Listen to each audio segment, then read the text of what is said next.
अगली खबर आपको बता दें, बीजेपी की सेंट्रल यूनिट में बड़ा बदलाव होने जा रहा है। बीजेपी अध्यक्ष नितिन नवीन की टीम का जल्द ही ऐलान हो सकता है। मोदी कैबिनेट में फेरबदल की अटकलों के बीच बीजेपी के संगठन में बदलाव की तैयारी हो रही है। इसे लेकर अमित शाह ने मैराथन मीटिंग की। ये बैठक गृह मंत्री अमित शाह के घर पर हुई। करीब 3 घंटे तक बीजेपी के राष्ट्रीय अध्यक्ष नितिन नवीन, बीजेपी के संगठन महामंत्री बीएल संतोष साथ रहे। अमित शाह ने संगठन के विस्तार पर चर्चा की। इस बात पर मंथन हुआ कि किस नेता को संगठन में क्या जिम्मेदारी दी जाए। बताया जा रहा है कि कुछ ऐसे लोग हैं जिनकी सरकार से छुट्टी होगी, उन्हें संगठन में एडजस्ट किया जाएगा। बीजेपी की टॉप लीडरशिप ये भी चाहती है कि संगठन में सीनियर और यूथ का कॉम्बिनेशन हो। यूपी, पंजाब, उत्तराखंड में अगले साल चुनाव है। ऐसे में संगठन में उन राज्यों का ज्यादा प्रतिनिधित्व भी देखा जा सकता है। अजय जी, आपके पास क्या इंफॉर्मेशन है? देखिए, बीजेपी के बारे में इंफॉर्मेशन कोई क्लेम नहीं कर सकता है कि किसी के पास कोई इंफॉर्मेशन है।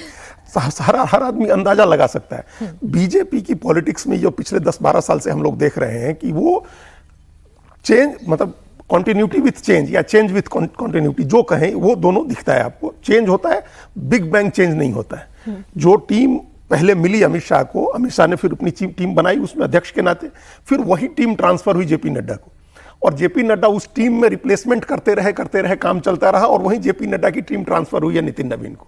तो ये कोई बहुत बिग बैंग चेंज हो जाएगा, कोई बहुत बड़ा बदलाव हो जाएगा, वो हमको नहीं लग रहा है। हाँ, एक चेंज इस लेवल पर हम देख रहे हैं कि आपने 45-46 साल का अध्यक्ष बनाया है, तो आप किसी बहुत ही बुजुर्ग व्यक्ति को, किसी बहुत ही बड़े व्यक्ति को आप संगठन में उनके अंडर में नहीं रख सकते हैं। देखिए, एक क्या होता है कि नितिन नवीन का अनुभव लंबा हो गया। 2005 से लगातार वो एमएलए रहे, संगठन का भी काम किया, लेकिन जिन लोगों की बात हो रही है कि सरकार से संगठन में आएंगे, उन सब का कद बहुत बड़ा रहा है।